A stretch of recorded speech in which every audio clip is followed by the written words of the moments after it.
সুপ্রিয় দর্শক মন্ডলী, সবাইকে প্রীতি এবং শুভেচ্ছা জানিয়ে শুরু করছি এটি নিউজের নিয়মিত আয়োজন বিজনেস লাঞ্চ। আমরা আমন্ত্রণ জানিয়েছি আজকে রিহাবের ভাইস প্রেসিডেন্ট এবং তিতাস গ্যাস লিমিটেডের পরিচালক লিয়াকত আলী ভূঁইয়া মিলনকে আপনাকে স্বাগত জানাচ্ছি। প্রিয় দর্শক, তিনি এফবিসিসিআই এর chairman, standing committee on capacity building এর, সেটিও আছে, সেই পরিচয়টিও দিয়ে নিতে চাই। মিলন ভাই, একটি বিষয় যে অনেকদিন পর আপনার সঙ্গে দেখা হলো, আমি রিহাব নিয়েই আগে একটু আলোচনা করি। সেটি হচ্ছে যে রিহাব নিয়ে সাম্প্রতিক সময় দেখেছি নানানভাবে আলোচিত সমালোচিত আপনারা হয়েছেন, যে সেই নির্বাচন এবং অনেকটা সেই বিতর্কিত নির্বাচনই বলা চলে, যে অনেকটা সিলেকশন কি হবে কি হবে না, নানান ধরনের একটা পরিস্থিতি কিন্তু ছিল। সেই পরিস্থিতি থেকে কি কাটিয়ে উঠতে পেরেছেন, বা রিহাবের যারা সকল সদস্য আছেন তাদের সহযোগিতা কি পাচ্ছেন? কি অবস্থা এখন আপনাদের? ধন্যবাদ আপনাকে এবং এটিএনের দর্শকদেরকে। দেখুন, যেহেতু আপনি নির্বাচন নিয়ে বলেছেন, সব অ্যাসোসিয়েশন গুলাতে বা সব চেম্বার গুলাতে নির্বাচন কিন্তু দুই রকম নির্বাচন হয়, সরাসরি আর একটা সমঝোতার নির্বাচন। এবং ম্যাক্সিমাম অ্যাসোসিয়েশন বলেন, চেম্বার বলেন, সমঝোতার নির্বাচন হয়ে থাকে। এবং রিহাবও কিন্তু গত কয়েকবারই কিন্তু সমঝোতার নির্বাচন হয়েছে। আর নির্বাচনে দেখা যায় যারা নির্বাচিত হতে পারেন না তারাই কিন্তু সাধারণত নির্বাচন ঠিক মতো হয় নাই বলে এটা কিন্তু বলে। এবং বিশেষ করে চেম্বার ও অ্যাসোসিয়েশন গুলা কিন্তু এইভাবে নির্বাচন হয়।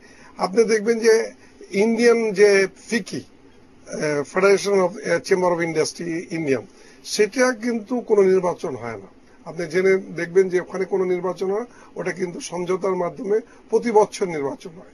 সেই ক্ষেত্রে আমাদের দেশেও কিন্তু ট্রেড পলিটিক্সে বা ট্রেড বডি গুলাতে কিন্তু ম্যাক্সিমামই দেখা যায় কিন্তু সমঝোতার মধ্যে নির্বাচন হয়ে থাকে। এবং এটা কিন্তু এটা পার্ট একটা নির্বাচনে। তো আপনি যারা নির্বাচিত, কারণ নির্বাচনের সাধারণত একটা বোর্ডের একটা সংখ্যা থাকে, কোনোটা 21 জনের মেম্বার হতে পারে, কোনোটা 15 জনের মেম্বার হতে পারে।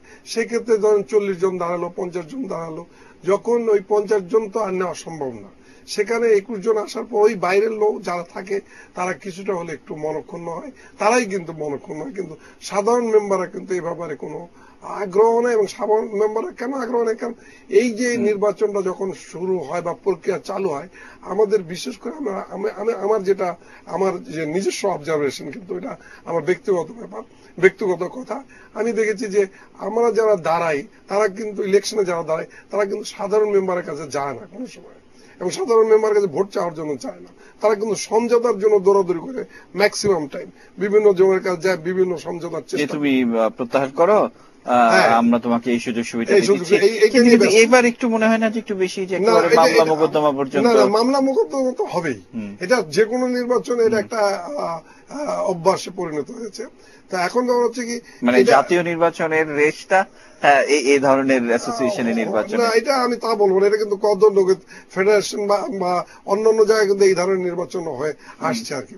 তো এইখানে হচ্ছে কি, যারা তারা কিন্তু এটা নিয়ে ব্যস্ত হয়, কিন্তু সাধারণ মেম্বারের কাছে যাচ্ছে না।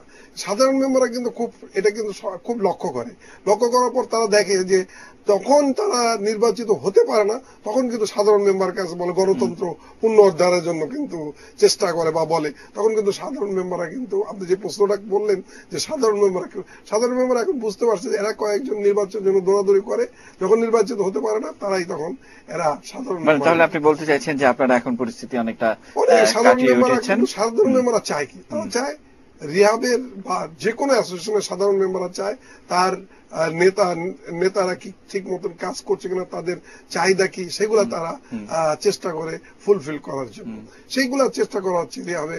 এবং রিহাব কিন্তু এখন আগের মতন নাই।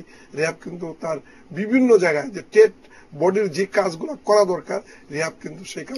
আমি একটু শুনতে চাই যে এত ঝামেলা টামেলা করে একটা নির্বাচন হলো, আপনারা দায়িত্ব পেলেন এই কমিটির, তো দায়িত্ব পেয়ে কি কি করলেন, আপনাদের আগামী নির্বাচনে যাতে বলতে পারেন, কিংবা সাধারণ মানুষ বা এই ট্রেডের সঙ্গে যারা আছেন তাদেরকে আশ্বস্ত কিভাবে করবেন, বা কি নতুন উদ্যোগ গ্রহণ করলেন? দেখুন, প্রথমে আমি আমাদের মাননীয় প্রতিমন্ত্রী মহোদয়কে ধন্যবাদ দেব। আমরা আমাদের জোর লবিং এ মাননীয় প্রতিমন্ত্রীর নিজস্ব উদ্যোগে আমাদের প্রথম কিন্তু সোলার সিস্টেমটা বন্ধ হয়ে গেছে, যেটা একেবারে একটা অযৌক্তিক ব্যাপার ছিল। এটা কিন্তু আমাদের একটা রিহাবের মেম্বারদের একটা বিরাট দাবি ছিল, বর্তমান পরিষদ এবং আগের পরিষদ এটার সাথে জড়িত ছিল, সবাই মিলে কিন্তু কারণ মাননীয় প্রতিমন্ত্রীর আমরা রিয়াব থেকে আমরা ধন্যবাদ দিই, তিনি এই জিনিসটা করে দিয়েছেন। এটা কিন্তু আমাদের একটা, আমি মনে করি রিহাবের মেম্বারদের জন্য একটা বিরাট সফলতা এবং দীর্ঘদিন ধরে কিন্তু আপনারা বলছিলেন এটা নিয়ে আমরা দীর্ঘদিন ধরে বলছিলাম। দ্বিতীয়ত আপনি জানেন যে একটা কথা হয়তো বলবেন যে আবাসন সেক্টর কিন্তু গত কিছুদিন ধরে খুব মানে মোটামুটি বলা যায় খুব একটা ভালো অবস্থায় নাই, এবং এই সেক্টরটা আমি যেটুকু বুঝতে পারি বা আমি আমার যেটুকু অভিজ্ঞতা আলোকে আমি বলবো, এই সেক্টরটা কিন্তু এমন একটি সেক্টর হঠাৎ করে বললে কিন্তু আপনার তাড়াতাড়ি ইম্প্রুভমেন্ট আসবে না, এটা কিন্তু স্লোলি আসবে। আপনি জানেন আমেরিকান অর্থনীতিতেও কিন্তু আবাসন সেক্টরে কিন্তু প্রথম ফল করার পর সারা বিশ্ব কিন্তু এটার ক্ষতিগ্রস্ত, বিকজ এই সেক্টরের সাথে অনেকগুলো সেক্টর জড়িত।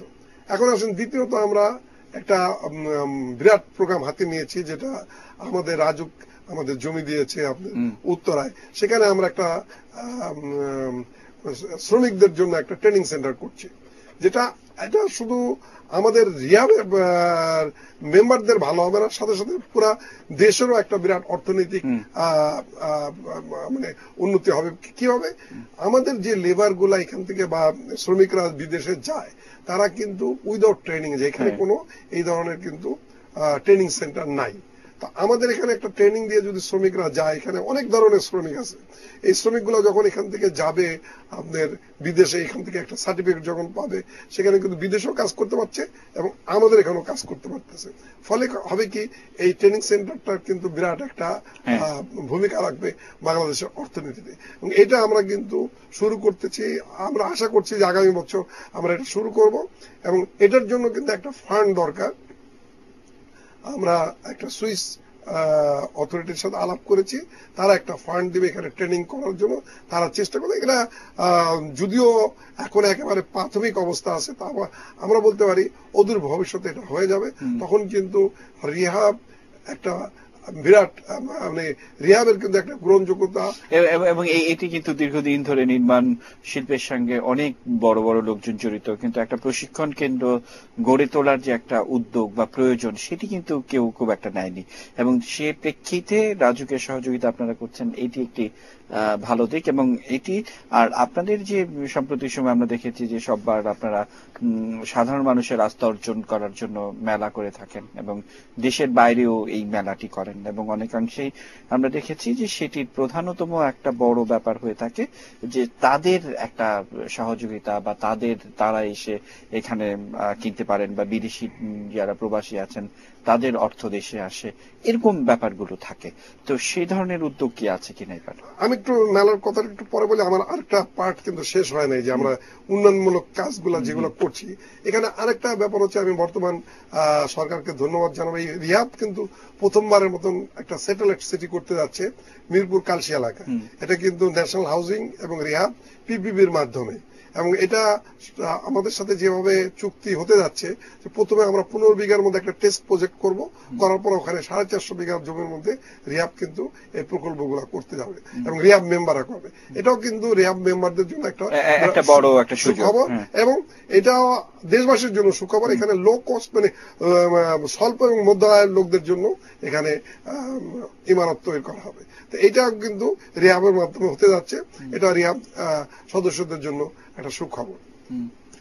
এবার আপনার মেলার যে প্রশ্ন করলেন, মেলার ব্যাপারে আমি বলতে পারি রিহাব কিন্তু প্রতি বছর এই ধরনের মেলা বিদেশে করে থাকে এবং দেশেও করে থাকে। দেখেন, মেলা যদি রিহাব যদি না থাকতো, এই যে আপনি বিদেশের থেকে যে আপনি আমেরিকা বলেন, মধ্যপ্রাচ্য বলেন, বিভিন্ন অঞ্চল থেকে কিন্তু অনেক ফ্ল্যাট জমি কিন্তু আমাদের দেশে কিন্তু ক্রয় করে, এই টাকাগুলা কিন্তু অটোমেটিকলি বের হয়ে যেত। কোথায় যেত? মালয়েশিয়া, দুবাই, অন্যান্য জায়গায় চলে যেত, ওখানে তারা ইনভেস্টমেন্ট করতো। এবং রিহাব থাকার দরুন কিন্তু অনেক টাকা আমাদের এখানে আসতেছে, যেটাকে বলা যায় ফরেন কারেন্সি। এবং রিহাব কিন্তু ইনডাইরেক্ট বলেন ডাইরেক্ট বলেন একটা কিন্তু ফরেন কারেন্সি আনার একটা বিরাট ভূমিকা রাখছে। মানে এটা কেউ স্বীকার করুক আর না স্বীকার করুক বা না করুক, উপাত্ত তাতে অন্তত এই কথা বলছে। তা এখন মনে করেন মেলাগুলা যখন হয়, ওখানে মেলাগুলা হলে অনেকে বলে যে মেলাতে কি ততক্ষণিক যদি কোনো ফল না না পাওয়া যায় তারপরে কিন্তু এটার ফল আসতে থাকে, বিকজ তার প্রোডাক্টটা যখন মেলাতে নিয়ে যায়। এবং এবার কিন্তু আমরা মেলা করছি লস এঞ্জেলেসে, অনেকে বলে নিউ ইয়র্কে না, কেন আমরা কিন্তু বিভিন্ন অঞ্চল এখন ভাগ করতেছি, কারণ আমরা লস এঞ্জেলেসে যাচ্ছি এই জন্য যে ওখানকার মানুষের সম্পৃক্ততা বেশি যেন। এবং এরপরও আমরা কিন্তু আমাদের আরো কিছু শিডিউল দেওয়া আছে, যেমন দুবাইতে করার সম্ভাবনা রয়েছে, এবং আমাদের তো ডিসেম্বরে আমার ঢাকাও মেলা আছে। মিলায় কিন্তু আমরা মনে করি যে মেলাগুলাতে কিন্তু এটা কিন্তু তার একটা ছাদের নিচে সকল প্রোডাক্ট দেখতে পারে আপনার যে কোনো ক্রেতা এসে, সেক্ষেত্রে কিন্তু মেলা তো একটা কিন্তু বিরাট ইম্প্যাক্ট আছে। কিন্তু ঢাকার মেলাটা যেভাবে আপনারা করেন একেবারে এটি কিন্তু বেশ একটা সারা পড়ে যায়, একেবারে প্রতিটি স্টল থেকে শুরু করে সব জায়গায় একটি। তো এই ধরনের মেলাগুলো মানে বছরে আপনারা একবার করে থাকেন কিংবা দুবার যদি হয় তাহলে কিন্তু মানুষের মধ্যে সুযোগটা একটু থাকে। দুবার হয়, একবার একটা উইন্টার এবং সামার দুটো হয়। তো কেমন সারা পান এই মেলাগুলো? ঢাকার মেলা মনে করেন অনেকে কিন্তু অনেক ক্রেতা আছে, কিন্তু তারা ওয়েট করে মেলাটা কখন হবে। আমি আগেই বলেছি মেলাতেই ক্রয় করে না, মেলাতে সেই জিনিসগুলো দেখলো, সমস্ত প্রোডাক্ট গুলো দেখলো, হয়তো 1 মাস 2 মাস 3 মাস পর সে কিন্তু তার ডিসিশন নেয় অমুক জায়গায় ওইটা দেখেছিলাম। আর মেলাতে সুবিধা হচ্ছে কি সে অনেকগুলা আইটেম দেখতে পাচ্ছে, ফলে সে কিন্তু তার সিলেকশন করতে তার সুবিধা হচ্ছে। এখন সেই মেলাতে সেগুলা দেখে তারপরে সে ক্রয় করার জন্য যায়, এবং তার কোনো প্রশ্ন থাকলে মেলায় সে প্রশ্ন করতে পারছে। মেলায় অনেকগুলো সুবিধা আছে। তো ঢাকার বাইরে মেলা করার কথা আপনারা বারবারই বলেন, কিন্তু শুধুমাত্র চিটাগং এবং সিলেট ছাড়া আর কিন্তু কোথাও করেন না। মানে এইটি কি আসলে ক্রেতা নেই বলে, নাকি আপনারা? এখনো আমাদের কিন্তু আমরা কিন্তু যদিও আমাদের নিজস্ব উদ্যোগে শুধু ঢাকা চট্টগ্রাম আমরা বিভিন্ন জায়গায় আমরা কিন্তু ডেভেলপমেন্ট ওয়ার্ক করছি, কিন্তু এখনো আমরা ওই ঢাকা চট্টগ্রাম ছাড়া ওইভাবে মেলা করার আমরা মনে করছি যে ফিজিবিলিটি এখনো ঠিক নাই। তা অদূর ভবিষ্যতে হয়তো আমরা অন্য জায়গায় করব যখন ওই ধরনের সিচুয়েশন তৈরি হবে। তো আপনি বলছিলেন যে কালশি রোডের একটি উন্নয়ন প্রকল্প যেটি পিপিপির মাধ্যমে হচ্ছে, সরকার, গৃহায়ন এবং সংস্থা এবং রিহ্যাব সম্মিলিতভাবে করছে, এটি কি পরিমাণ সময় লাগতে পারে?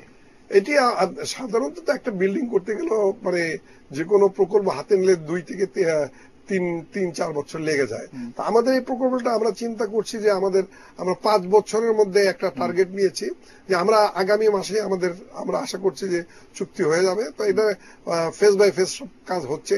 এর মধ্যে অনেকগুলা কাজ হয়ে গেছে, যেমন একটি কনসালটেন্ট নিয়োগ হয়ে গেছে, ইন্ডিয়ান একটা কনসালটেন্ট ইতিমধ্যেই কিন্তু এই প্রকল্পের জন্য কনসালটেন্ট নিয়োগ হয়ে গেছে, ওনাদেরও কাজ। এবং ইতিমধ্যে কিন্তু আমাদের মেম্বারদের সাথে আমরা কিন্তু প্রত্যেকটা মেম্বারকে পত্র দিয়ে জানিয়ে দিয়েছি যে এই ধরনের প্রকল্প, এবং মেম্বাররাও তাদের সাথে সরাসরি ন্যাশনাল হাউজিং পিপিপির সাথে কথাবার্তা বলেছে।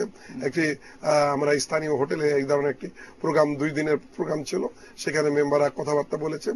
এবং আমরা চাচ্ছি যে এটা সকল মেম্বার যেন এটার মধ্যে আসতে পারে, এই জিনিসটা করার চেষ্টা করছি। কোনো মেম্বার যেন না কমপ্লেন কোনো দুঃখ না থাকে যে আমাকে বলে নাই, সেই জন্য কিন্তু আমরা এটা অলরেডি এবং এটা সময় নিয়ে করার চেষ্টা করছি, এবং সময় নিয়ে করা, এবং সময়ের কথা যেটা বলছেন 5 থেকে 6 বছর তো লাগবে। কিন্তু আপনি বলছিলেন যে রিহাব যারা সদস্য তাদের একটা সুযোগ যে তারা এখানে করার একটা স্কোপ পাবে, এরকম একটা বিষয় আপনি বলছিলেন।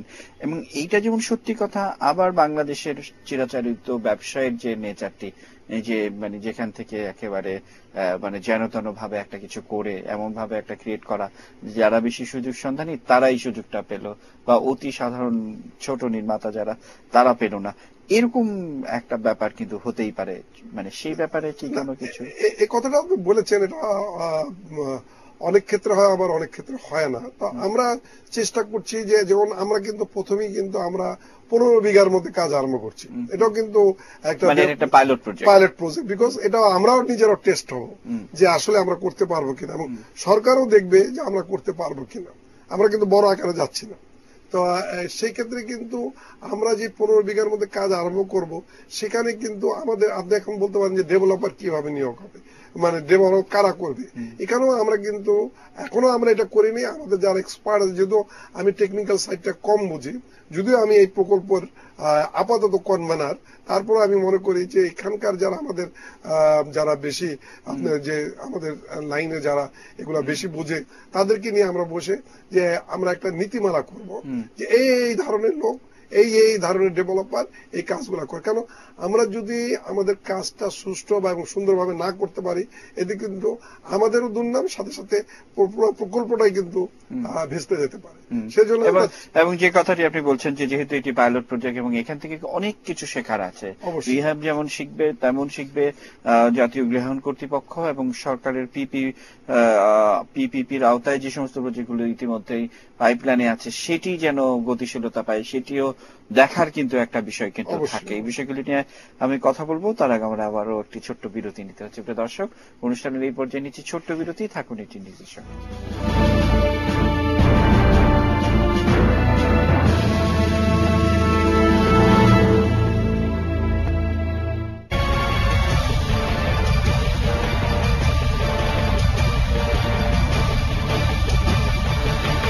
Tata LPS 4018 x prime mover, আধুনিক শক্তিশালী ইউরো 2 ইঞ্জিন, জ্বালানি সাশ্রয়ী, বড় ফুয়েল ট্যাঙ্ক, যা নিশ্চিন্ত করে দূরের যাত্রা।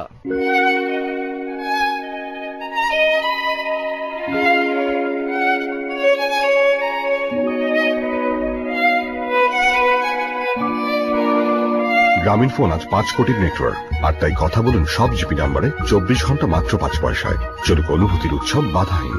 গ্রামীণফোন। সাধারণ আমলা তেল যথেষ্ট নয়, নিহার শান্তি আমলা হেয়ার অয়েল চুল আরো মজবুত ও কালো করে। এতে খাঁটি আমলার সাথে আছে সাধারণ আমলা তেলের তুলনায় 500% বেশি ভিটামিন ই এর পুষ্টি। নিহার শান্তি আমলা, আরো বেশি পুষ্টি, আরো বেশি শক্তি। প্রাকৃতিক উপাদানে প্রস্তুত সুরভিত মমতাজ হেয়ার রিমুভার, পার্শ্ব প্রতিক্রিয়া মুক্ত। এর কোমল পরিচর্যায় আপনি হয়ে ওঠেন অতুলনীয়।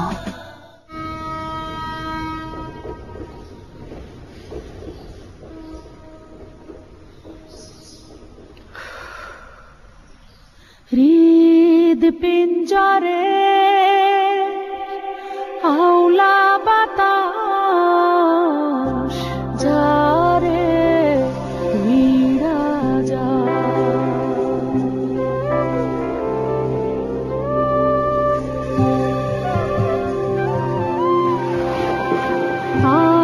আসমান জমিন সাক্ষী কইরা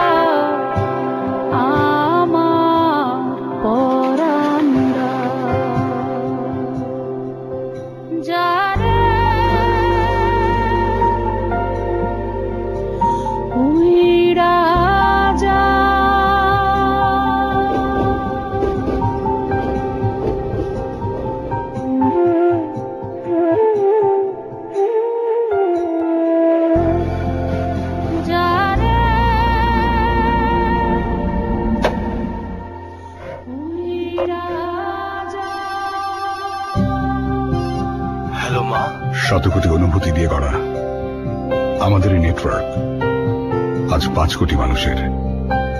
চলুক অনুভূতির উৎসব বাধাহীন। চলো বহুদূর। গ্রামীণফোন। টাটা 1109 EX2, জ্বালানি সাশ্রয়ী, শক্তিশালী turbo engine, power steering. Nitol motors limited.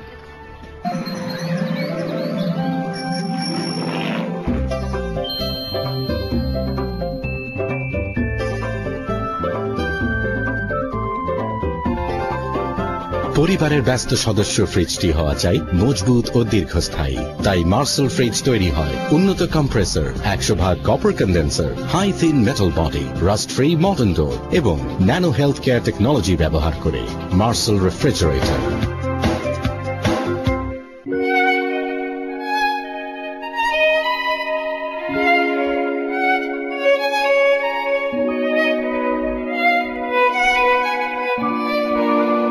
Grameenphone আজ 5 কোটির নেটওয়ার্ক, আর তাই কথা বলুন সব জিপি নাম্বারে 24 ঘন্টা মাত্র 5 পয়সায়। চলুক অনুভূতির উৎসব বাধাহীন।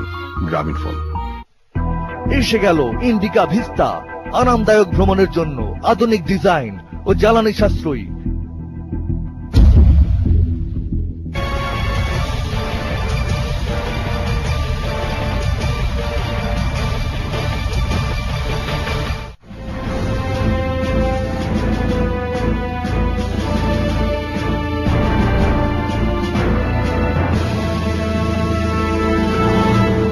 দর্শক, আমন্ত্রণ জানাচ্ছি অনুষ্ঠানের বাকি অংশ দেখার জন্য। আমরা কথা বলছি রিহাবের ভাইস প্রেসিডেন্ট এবং তিতাস গ্যাসের পরিচালক লিয়াকত আলী ভূঁইয়া মিলনের সঙ্গে। মিলন ভাই, বিরতির আগে যে কথা বলছিলেন, আপনি বলছিলেন স্বল্প এবং মধ্য আয়ের মানুষ যারা, তাদেরকে আপনারা কালশিতে যে পাইলট বেসিসে যে প্রজেক্টটি করছেন সেখানে আপনারা দিবেন, মানে সেটির এই যে একটি কমিটমেন্ট, এটি একটি দিক। আর সব মিলিয়ে সরকারেরও কিন্তু বোঝার একটা ব্যাপার আছে যে আপনাদের সক্ষমতা কতটুকু। এবং ইতিপূর্বে আপনার মনে আছে যে ভারতের সাহারা গ্রুপ এই ধরনের একটি বিনিয়োগ নিয়ে এসেছিল এবং আপনারা বলেছিলেন যে আপনাদের সক্ষমতা আছে এবং এই জন্য আপনারা তাদেরকে সেই কাজটি করতে দেননি। আমি মানে দায়িত্ব নিয়েই বলছি যে করতে দেননি, এবং আপনারা বলেছিলেন যে এরকম সক্ষমতা আমাদের আছে। এখানে কিন্তু অনেক কিছু দেখার আছে। তো স্বল্প বা মধ্য আয়ের মানুষদেরকে কিভাবে ফ্ল্যাট দিবেন আপনারা? স্বল্প এবং মধ্য আয়ের ফ্ল্যাট দেওয়ার আগে খালি আমি ওইটুক বলে নিচ্ছি যে it's a challenge for us. আপনি যেটা বললেন যে সাহারা যখন এসেছিল, যে আমরাই কিন্তু বলেছিলাম যে সাহারার চেয়ে কিন্তু আমরা করতে পারি, এবং আমাদের এই ধরনের ডেভেলপার অনেক আছে যারা এর চেয়ে বড় বড় প্রজেক্ট করেছে এবং করতে পারে। তো এটা আমাদের জন্য একটা চ্যালেঞ্জ, এবং আশা করি আমাদের এই চ্যালেঞ্জ আমাদের ভাইরা গ্রহণ করবে, এবং আশা করি আমার ভাইরা এইগুলা করতে পারবে। দ্বিতীয়ত, স্বল্প এবং মধ্য আয়ের লোকদের কথা যেটা বললেন, দেখেন আমরা যখন একটা প্রকল্প নেই, সিঙ্গেল প্রকল্প নেই, এটার জন্য কিন্তু জমির জন্য একটা টাকা দেওয়া লাগে বা দেন দরবার করা লাগে, প্ল্যান পাস করা লাগে, ইউটিলিটি সার্ভিসের জন্য গ্যাস বলেন, বিদ্যুৎ বলেন, অন্যান্য সব সার্ভিসের জন্য কিন্তু আপনার এটার জন্য কিন্তু অনেক সময়, পয়সা, সবকিছু কিন্তু লাগে। আর স্যাটেলাইট সিটিগুলো যেটা সরকারের নিয়ন্ত্রণে যেটা হয়, এই ধরনের কিন্তু একটা ঝামেলা থাকে। মানে এটা সরকার নিজ উদ্যোগেই যে ধরনের ইউটিলিটি সার্ভিসেস আছে সেটি তারা প্রোভাইড করে। আপনি প্ল্যান বলেন, নকশা বলেন, সবগুলাই কিন্তু সরকার এটা তারা সহযোগিতা। তাহলে তো খুব ভালো, আপনারা শুধু তৈরি করবেন, আমরা শুধু তৈরি করবো। সেক্ষেত্রে কিন্তু এটা হিসাবের কথা, সেক্ষেত্রে কিন্তু আপনাদের কষ্ট কমে আসবে। তখন কিন্তু আমরা একটা মধ্য এবং স্বল্প আয়ের লোকদের কাছে কিন্তু তার কাঙ্ক্ষিত ফ্ল্যাটটি মানে সহজে বুঝিয়ে দিতে এটি।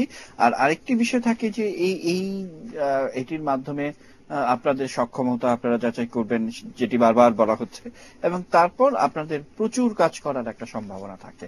সেটির কথা কি বিবেচনা করেছেন? সেটার ব্যাপারে আমরা যদিও এটা খুব এটার পরে আমরা যেটা চিন্তা করছি যে আমরা অলরেডি কিন্তু মিনিস্ট্রিতে এই ধরনের একটা চিঠি দিয়ে রেখেছি, কিন্তু এই মুহূর্তে আমি বলতে চাচ্ছি না, তারপরও বাধ্য যেহেতু আপনি বললেন এই জন্য বলছি। এটাই কিন্তু প্রথম আমি মিডিয়ায় বলছি। আমরা কিন্তু ইতিমধ্যেই কিন্তু আমরা কক্সবাজারের জন্য জমি চেয়েছি মন্ত্রণালয়ের কাছে, এবং সরকারও এটা বিবেচনা আছে। আমরা সেখানে একটা প্রস্তাব করেছি second home, rehab second home, যেটা মালয়েশিয়া সেকেন্ড হোম করছে, সেম জিনিস আমরা চাচ্ছি ওখানে। এবং আপনি দেখবেন পৃথিবীর সব দেশে কিন্তু সেকেন্ড হোম বলে একটা কথা আছে। ইভেন কি আপনি সৌদি আরবে তাপ শহরও কিন্তু একটা সেকেন্ড হোম প্রকল্প রয়েছে, যে সৌদি বাদশারা যায় থাকে ওখানে। পৃথিবীর সব দেশে কিন্তু সেকেন্ড হোম কিন্তু পৃথিবীর সব দেশ আছে। আমাদের দেশের লোকরাও কিন্তু সেকেন্ড হোম করার জন্য বিদেশে চলে যায়। তো এইটা যদি আমরা করতে পারি, আমরা কিন্তু অনেক বৈদেশিক মুদ্রা কিন্তু সেভ করতে পারবো, মানে দেশেই রেখে দিতে, হ্যাঁ। যেহেতু আপনি বললেন এটার পরেই কিন্তু আমরা কিন্তু এটার ইয়েতে যাব, এবং আমার মনে হয় তখন কিন্তু রিহাব মেম্বারদের কিন্তু সুদিন ফিরে আসবে আশা করি। এটি একটি দিক। আর আরেকটি বিষয় আমরা আলোচনা করছিলাম যে যেহেতু তিতাস গ্যাসের আপনি পরিচালক, এবং গ্যাস সংকট এবং বিদ্যুতে গ্যাস সরবরাহ, এবং মানে এটি আপনার দীর্ঘদিনের দাবি, আপনাদের দাবি, রিহাবের যারা আছেন তাদের দাবি। তো এই বিষয়গুলো, এবং আপনি রিহাব তিতাস গ্যাসের পরিচালক হিসাবে আপনি কাজ করছেন, তো এখন মানে দুই দিক থেকেই আপনার এখন দেখতে হচ্ছে। সমস্যাটা কিভাবে দেখেন? সমস্যাটা দেখেন, আমি ব্যবসায়িক হিসাবে বলবো, এবং তিতাস গ্যাসের পরিচালক হিসাবে, ব্যবসায়ী হিসেবে বলবো, যেটা সত্য কথা আমরা কিন্তু সবসময় বলে আসছি ব্যবসায়ীরা। আপনি দেখেন আজ থেকে 8-9 বছর আগে আমরা ব্যবসায়ীরা আমরা কিন্তু রাস্তায় নেমেছিলাম, স্লোগান দিয়েছিলাম বিদ্যুতের জন্য। আজ থেকে 8 থেকে 10 বছর আগের কথা। আমাদের বর্তমান এফবিসিসির ভাইস প্রেসিডেন্ট যারা হেলালউদ্দিনের নেতৃত্বে আমরা জোনাকি পোকা ধরে নিয়ে যে মাননীয় মন্ত্রীর কাছে দিয়েছিলাম যে আমরা আর বিদ্যুৎ পাই না, আমরা জোনাকি পোকা দিয়ে চলবো। কিন্তু আজকে কিন্তু এই সিচুয়েশন নাই। আপনি দেখবেন গত রোজার ঈদের পরে প্রায় 12 থেকে 13টা অ্যাসোসিয়েশন, তার মধ্যে আমাদের রিহাবও আছে, 13 থেকে 14টা অ্যাসোসিয়েশন মাননীয় প্রতিমন্ত্রী, মাননীয় প্রধানমন্ত্রীকে ধন্যবাদ জানিয়েছেন যে রোজার মধ্যে আমরা নির্বিচ্ছিন্ন বিদ্যুৎ, শুধু রোজার মধ্যে বিদ্যুৎ না, দেখেন রোজার মধ্যে কিন্তু একটা বড় বিশ্বকাপ ফুটবল খেলা ছিল, যেটার জন্য সারা দেশ কিন্তু খেলা দেখার জন্য বিদ্যুৎ যায় না, এবং খেলা না দেখার পর বিভিন্ন জায়গায় ভাঙচুর করে। তা এখন আমি ব্যক্তিগতভাবে ব্যবসায়ী হিসেবে বলবো, এটা কিন্তু অনেকে মনে করবে যে আমি হয়তো সরকারের পক্ষে বলছি, কিন্তু আমি সত্য কথাটা বলার চেষ্টা করছি যে বর্তমান পরিস্থিতি এবং পূর্বের পরিস্থিতির চেয়ে অনেক অনেক ভালো। তার প্রমাণ কিন্তু আমাদের জনগণ পাচ্ছে এবং আগামীতে পাবে বলে আমি মনে করি। এটি দিক, কিন্তু আবার দেখছি যে এই বিদ্যুৎ নিয়ে কিন্তু রাজনীতিও হচ্ছে, এবং আজকে এই গণমাধ্যমগুলো খবর বের হয়েছে যে লক্ষ্মীপুরে পল্লী বিদ্যুতের অফিস ভাঙচুর করা হয়েছে এবং ইসলামী ছাত্র শিবিরের কর্মীরা সেটি ভাঙচুর করেছে। তো এই যে রাজনীতি হচ্ছে, বা আমরা সেই সময়ে সাইদির রায়ের সময় দেখেছিলাম যে কনসার্টে বিদ্যুতের সাব স্টেশনও পুড়িয়ে দেওয়া হয়েছিল। তো এই যে রাজনীতি হচ্ছে, এই রাজনীতিটির কথা কি আপনারা মাথায় রাখছেন না? এটা তো আপনি দেখেন, এটা কিন্তু বিদ্যুৎ চায় যারা এদেশে ষড়যন্ত্র করতে চায়, তারা চায় যে বিদ্যুৎ যদি বন্ধ করে দেওয়া যায় তাহলে জাতিকে ধ্বংস করে দেওয়া যায়, সোজা কথা। তো তারা এখন চেষ্টা করবে, এবং যারা দেশকে ভালোবাসে না তারা চেষ্টা করবে বিদ্যুতের কিভাবে বন্ধ করা যায়, বিদ্যুৎকে কিভাবে এটাকে স্টপ করে দিয়ে একটা ঝামেলা বাঁধানো যায়, তারই একটা অংশ বিশেষ আমি মনে করি যে যেটা আপনি শুনলেন, যেটা বললেন, এটাই আমি মনে করি। ওভারঅল পরিস্থিতি, আপনি একজন ব্যবসায়ী হিসাবে আমাকে যদি জিজ্ঞেস করেন, আপনি বিভিন্ন কলকারখানা বলেন, আমাদের যে সমস্ত গার্মেন্টস এক্সপোর্ট হচ্ছে, আপনি বলেন যে আমরা কিন্তু আগের তুলনায় অনেক অনেক ভাবে আমরা ভালো আছি এবং আশা করি আগামীতে আরো ভালো থাকবে। আপনি বিদ্যুতের কথা যদি বলেন, আপনি শুধু খালি পাকিস্তানের সাথে যদি বাংলাদেশের তুলনা করেন তাহলে আপনি অবাক হয়ে যাবেন, পাকিস্তানে কয় ঘন্টা বিদ্যুৎ থাকে না আর বাংলাদেশে কয় ঘন্টা বিদ্যুৎ থাকে, এটা বুঝতে পারবেন।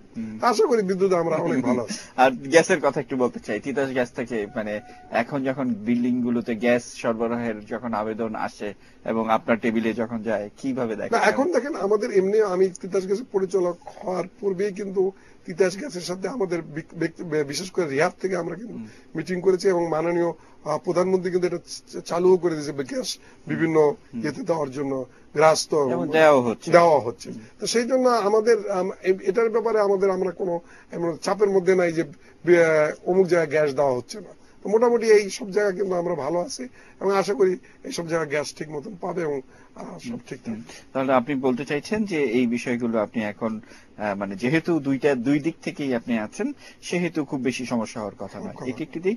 অন্যদিকে আরেকটি বিষয় থাকে যে মানে সবসময়ই আমরা চাই যে এই রিয়েল এস্টেট সেক্টর যেন আরো ভালো করে, এরকম একটা চেষ্টা আপনাদের থাকে। এবং এইবারই প্রথম আমরা দেখেছি যে মাননীয় বিদ্যুৎ প্রতিমন্ত্রী তিনি আপনাদের রিহাবের এক সময়ের সভাপতি ছিলেন এবং তিনি সভাপতির দায়িত্ব ছেড়ে গিয়ে তারপর মন্ত্রী হয়েছেন। তো সবকিছু মিলে সবাই বলে থাকে যে এই সময়টা আপনাদের জন্য অনেক ভালো একটা সময়, বিকজ অফ তিনি আপনাদের প্রতি খুবই আশীর্বাদ পুষ্ট একটা দৃষ্টিভঙ্গি রাখেন। কার্যকর ক্ষেত্রে কি তার আশীর্বাদ পাচ্ছেন আপনারা বা কোনো কাজে লাগছে? না, আপনি তো আমি প্রথমেই বললাম যে আমাদের যে বিরাট সৌরবিদ্যুৎ যে সোলার সিস্টেমটা, তারই জন্য আমরা কিন্তু এটা হয়েছে, তাকে আমরা ধন্যবাদ দিই। এবং দেখেন, যে কোনো অ্যাসোসিয়েশন বলেন, আমি একেবারে আমার ভাইদের বলবো যে কোনো অ্যাসোসিয়েশন বলেন, সে যদি সরকারের সাথে সদ্ভাব না থাকে তাহলে কিন্তু অ্যাসোসিয়েশন কিন্তু তারা ঠিক মতন চালাতে পারবে না। আমরা কিন্তু সরকারের বিরুদ্ধে যে কিছু করতে পারবো না, আমরা সরকারকে বুঝায় আমাদের সবকিছু করতে হবে। এবং সরকার আমাদেরকে কিন্তু এখন অনেক বিষয়ে আমাদের সাহায্য করতে, যে ফলগুলা কিন্তু আগামীতে আসা আরম্ভ করবে, এটা একটু সময়ের ব্যাপার আর কি।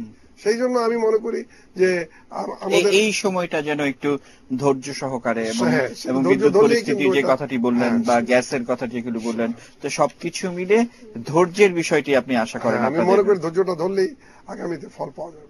আমরা একেবারে শেষ পর্যায়ে জনাব লিয়াকত আলী ভূঁইয়া মিলন, আমাদেরকে সময় দেওয়ার জন্য আবারও আপনাকে ধন্যবাদ এবং অভিনন্দন জানিয়ে আজকের অনুষ্ঠান এখানে শেষ করছি। ধন্যবাদ। প্রিয় দর্শক, এই ছিল আমাদের আজকের আয়োজন এবং যারা অনুষ্ঠানটি দেখলেন তাদের প্রত্যেককে ধন্যবাদ। আর এই অনুষ্ঠানটি প্রচারিত হয় রবি থেকে বৃহস্পতিবার দুপুর 1:15। আজ বিদায় নিচ্ছি, যেতে যেতে আবারও মনে করিয়ে দিব, খবরের আপডেট পেতে সবসময় চোখ রাখুন শুধুমাত্র এটি নিউজের পর্দায়।